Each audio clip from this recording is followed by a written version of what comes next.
姐姐，姐姐，弟弟，弟弟，妹妹，妹妹，爷爷，爷爷，奶奶，奶奶 ប៉ុន្តែចំពោះខាងជួរលើទីទាំងអស់ហ្នឹងយើងអាចប្រើម៉ាសបាននិយាយថាឧទាហរណ៍ថាមួយគឺ我爸我的爸爸យើងអាចទៅជា我爸អានេះយើងអាចប្រើម៉ាសបានឧទាហរណ៍我爸妈我妈我哥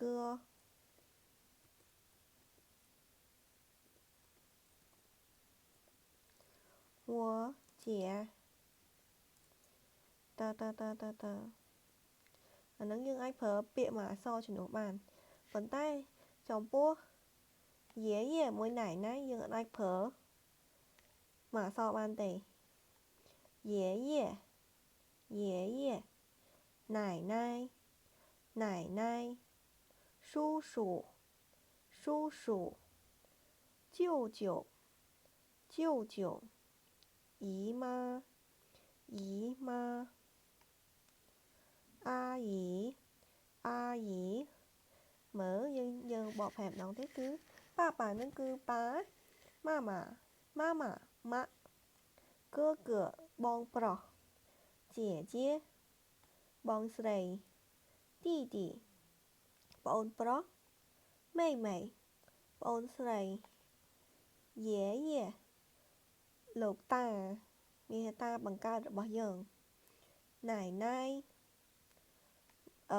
យាយ叔叔叔叔មានថាពូ舅舅អ៊ំ姨妈姨妈姨妈ក្នុងគណៈពេលហ្នឹងភាគច្រើននិយាយពីខាងខាងបងប្អូនរបស់ខាងម៉ាក់យើងមានថាពូមានថាមីងស្ទាយខាងមីងអាយីហ្នឹងក៏ខាងមីងដែរប៉ុន្តែហ្នឹងយើងរៀងបែងចែកតិចដោយសារតែនៅក្នុង relationship របស់ប្រទេសចិនវាមានបែងចែកទៅខាងប៉ាហើយនិងខាងម៉ាក់ប៉ុន្តែយើងរៀនតែប៉ុណ្្នឹងសិនបានហើយបើសិនជារៀន relationship ឆ្ងាយជាងហ្នឹងទៀតអាហ្នឹងចាំយើងនិយាយទៅតាមក្រោយហើយចំពោះខាងជីដូនមួយយើងអាចប្រើពាក្យពីវហ្នឹងមានន័យថាជីដូនមួយពីវហ្នឹងជីដូនមួយប៉ុន្តែបើនៅក្នុងជនជាតិនៅក្នុង family របស់ជនជាតិចិនពីវហ្នឹងប្រើខាង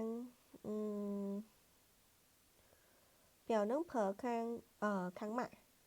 ពីវគឺពីវម៉េមានន័យថាបងប្រុសជីដូនមួយបងប្អូនស្រីជីដូនមួយប៉ុន្តែហ្នឹងខាងម៉ាក់ប៉ុន្តែបើខាងប្រុសយើងប្រើថងគឺថងម៉េអាហ្នឹងសម្រាប់ខាងប្រុស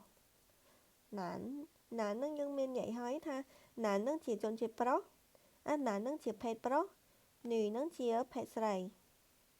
ញីណានឲ្យតែមានឃើញពីរហ្នឹងគឺវាតំណាងឲ្យភេទប្រុសនិងភេទស្រីឧទាហរណ៍ថាជួហ្នឹងឃើញមានអក្សរណាននៅពីក្រោមនេះហ្នឹងមានបញ្ជាក់ថាគាត់ជាភេទប្រុសដល់ទៅពេលញីឲ្យតែមានញីសឹបហងនៅកុំវិញហ្នឹងយើងឃើញថាអាហ្នឹងនឹងភេទស្រីដូចជាម៉ាម៉ាណៃណៃ妹妹姐姐姨妈阿姨អាហ្នឹងពាក្យហ្នឹងសិតតែភេទស្រីទាំងអស់អាហ្នឹងឲ្យតែមានអក្សរហ្នឹងគឺតំណាងឲ្យភេទស្រីអានេះយើងនិយាយអញ្ចឹងគឺណានញីណានហ្នឹងភេទប្រុសញីភេទស្រីញីហ្នឹងហេតុអ្វីបើខ្ញុំសេអក្សរ V គឺវាជាអក្សរ U ចុច2ប៉ុន្តែនៅក្នុង keyboard យើងវាយបានតែអក្សរ V យើងវាយអក្សរ V ជំនួសចឹងទៅវាចេញជាពេលយើងវាយ keyboard នៅ pinging នៅក្នុង keyboard យើងវាអក្សរ V ទៅវាចេញជាអក្សរ U ចុច2ហ្នឹងហើយអា女ដែលគាត់នៅខាងឆ្វេងនៅខាងឆ្វេងដៃនៃអក្សរមួយហ្នឹងគឺហៅ女字旁ហើយអាពួកប្រភេទនឹងទាំងអស់ហ្នឹងខាងវាជាប្រភេទ偏旁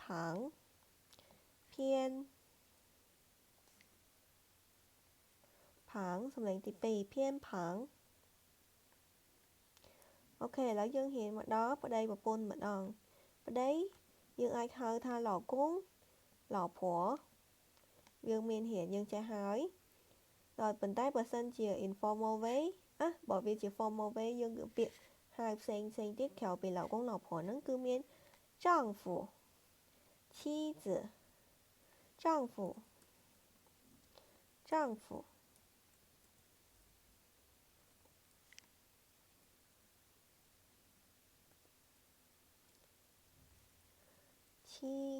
សំឡេងទី1子សំឡេងទី3妻子丈夫老公老婆ស្ទើប្តីនិងប្រពន្ធចប់រៀនចូលមកដល់ចប់វិញម្ដងចប់នឹងយើងមានរៀនឯខ្លះគឺ公务员នឹងយើងគឺជាមន្ត្រីរាជការដែលគាត់ធ្វើការនៅក្នុងដែលគាត់បម្រើការឲ្យខាងរដ្ឋអញ្ចឹងទៅយើងប្រើសិតតែ公務员ទាំងអស់公务员工人 worker តែគាត់ប្រើកម្លាំងពលកម្ម工人ប៉ុន្តែបើសិនជាគាត់ជាកម្មករនៅក្នុងរោងចក្រអីផ្សេងអាហ្នឹងក៏យើងប្រើ工人ដូចគ្នា护士 nurse 医生 doctor 医生មួយ护士ខុសគ្នា nurse មានន័យថាកលៀននុបដ្ឋាយិកាដល់ពេល doctor គឺជា 医生记者ហ្នឹងគឺគាត់អ្នកកាសែត记者អ្នកកាសែត老师教师មួយ教师ពីរនឹងដូចគ្នាគាត់តែជាគ្រូបង្រៀនទាំងអស់老师教师学生មានន័យថាគាត់ជាសិស្សគាត់ជាសិស្ស警察គឺជា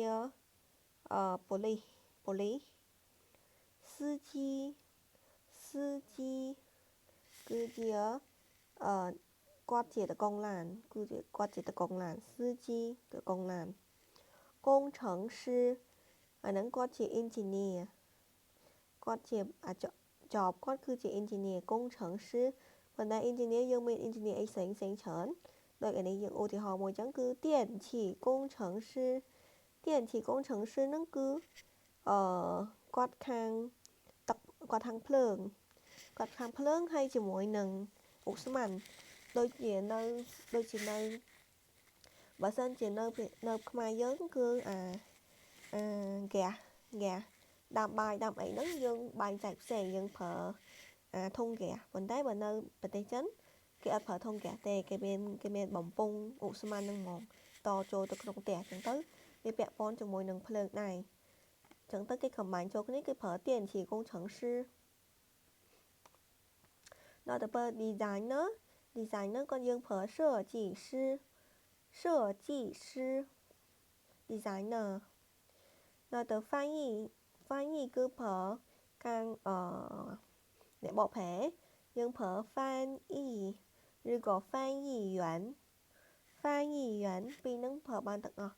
ប៉ុន្តែភាគច្រើនគេប្រើតែ翻译ទៅបានហើយ翻译អ្នកបកប្រែអូខេឥឡូវខាងក្រោមនេះយើងមករៀនដល់ ASK1 ពាក្យ ASK1 ដូចនៅនេះចឹងយើងមានពាក្យម៉ានមុខនេះ ASK1 ពាក្យវារៀងតិចតែឯងវាអត់ច្រើនទេដូចនេះចឹង I love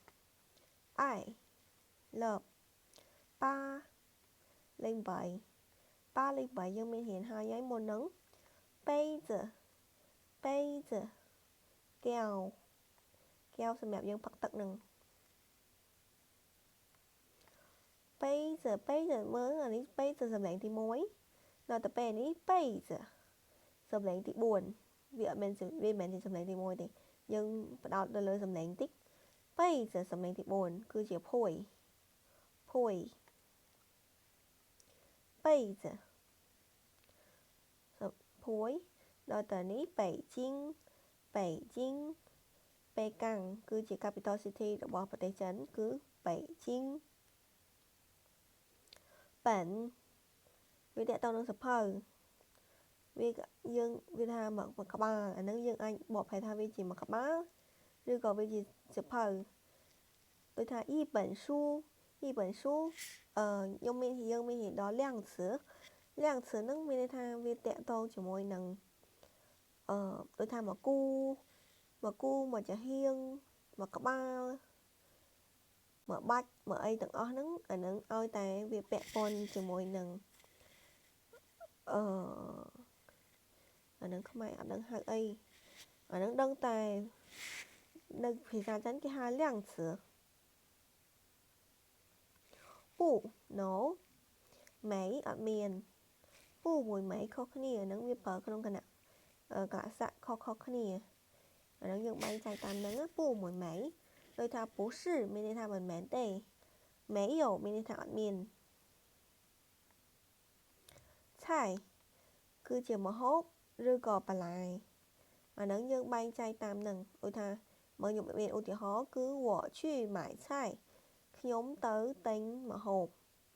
của truy mãi chạy bởi dân phía xa máy dân thay dân tờ tính mà hộp còn đáy bởi dân tờ tính mến đến cứ dân tờ tính khưởng nó thường mà hộp đôi chiều bà lại sạch em sẵn xe nứng lẫn dân mẹn tờ tinh mà hộp để mà hộp xẹp thì dân tinh ấy vắn mà thường mà hộp bần ở nắng khăn ông dạ bên không khả bên ấy với cứ chia về chia bà lại bởi mẹn chia mà hộp thì rồi thà ní võ thọ chai mẹ thà nhóm cha mà hộp ở ní cứ mà hộp để vì ở ní cứ chia mà hộp mỏng vì mẹn chia bà lại thì võ thọ chai mẹ thà nhóm cha mà hộp chả tài nhờ ưu tiên họ mà cứ của khơ chả nhóm phật tài chả mùi chai khó khăn nè so với khó khăn nè chứ nó cứ nhầm nhưng mơ ai tầm mẹ so khổ nơi bị khẳng chuối đáy khổ nó cứ mọt vì bẹ bò nằng mọt ai tầm bên khẳng khổ nơi khẳng chuối đáy những ai hai ta khổ dư phẳng khổ dư phẳng nó ai tầm vì bẹ bò nằng đông tả vì bẹ bò nằng mọt chỉ thay nè khơ sư nó sơ tay vì bẹ bò nằng mọt ở mỗi thập phắc mỗi tiết nhầm phần tay bẹ bò nằng mọt vì mẹ thập phắc mỗi nhắm ấy vì mẹ sạch xanh chởn điện nó khăn khói nó bê là những cái bơ nó khăn khói khớn chầm nó bỏ xe tạm nâng tiền ok khổ xong lấy thì bày khổ mọt chu du chơ vừa nãy anh chăm mơ cả đá thì mẹ so ếch đây nhưng hiền ăn ở về thở mà chu du chơ nên cứ chỉ tả gì tả tiếng hoa mi ha tê tù sập tả tiếng hoa tê tù sập anh ấy tiếng hoa có vị chỉ tù sập này còn tay là nâng chương phở ở sau phở nhưng ở phở tiếng hoa tay nhưng phở sổ chi cứ chỉ một bá phone sổ chi còn tay có dương anh phở replay một sổ chi mà đâu đã tá sổ chi mà nè nâng dương anh phở thì nhưng phở mà tả tiếng hoa thì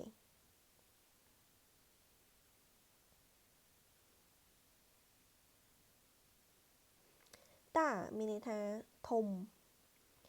hông thúng xảo tụi tơ xong lấy tí mối tơ mini tha rộng bò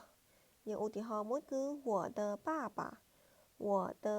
bà mini tha ba rộng bò nhung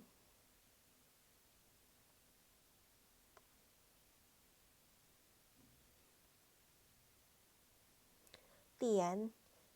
xong lấy tí bấy cứ mini tha chọt rứ có chồng nọt nó cứ chỉ náo chọt nó cứ chỉ vợp rồi tha võ tiền chạy ខ្ញុំហៅម្ហូបបើវានិយាយមែនតើហ្មងនៅពេលដែលយើងបានម៉ឺនុយមកយើងពេលយើងមិនប្រាប់ខាងខាងក្នុងហាងហ្នឹងយើងមិនចូលទៅលើមុខម្ហូបហ្នឹងអាហ្នឹងវាកាយវិការដែលចូលហ្នឹងគឺទៀនចឹងទៅក៏យើងអាចយើងពីច្រើនយើងប្រើថាវ៉ាទៀនឆៃអាហ្នឹងហេតុអ្វីបានយើងហៅថាហេតុអ្វីបានយើងប្រើទៀនឆៃនៅគណៈពេលហ្នឹងនៅពេលដែលយើងប្រាប់ម៉ឺនុយដែលយើងចង់ញ៉ាំហ្នឹងអាហ្នឹងយើងពេលហ្នឹងយើងចូលទៅលើម៉ឺនុយហ្នឹងអាហ្នឹងក៏ស្មើនឹងយើងហៅម្ហូបដូចគ្នាទៀនណោហ្នឹងគឺកុំព្យូទ័រមានបើយើងបកប្រែមកអក្សរមួយហ្មងគឺទៀនហ្នឹងវាតាក់ទងជាមួយនឹងភ្លើងអគ្គិសនីណោហ្នឹងគឺខួរក្បាលខួរក្បាលដែលជាអគ្គិសនីចឹងទៅវាដឹងតែគឺជាកុំព្យូទ័រហើយវាគឺកុំព្យូទ័រ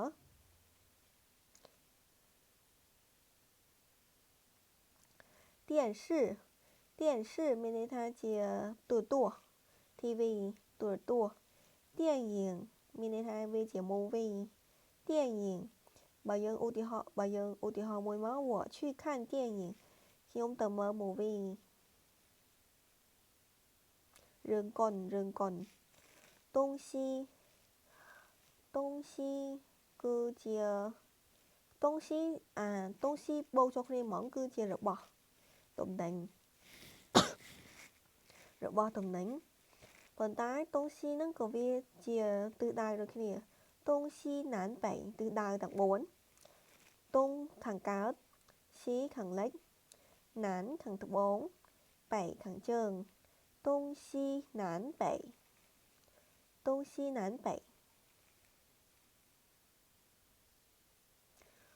ប៉ុន្តែបើសិនជាភាសាចិនហ្មងគេអត់អាន东西南北គេអាន东南西北គេអាន东南西北គេអត់អាន东西南北都សុទ្ធតែយកឧទាហរណ៍មកគឺ我们都是学生ពួកយើងទាំងអស់គ្នាសុទ្ធតែជាសិស្សទូសំឡេងទី2អាន我读书ខ្ញុំអានសៀវភៅ你正在读书吗អ្នកកំពុងតែអានសៀវភៅទេ正在មានន័យថា正ឬក៏正在វាមានន័យថាកំពុង正在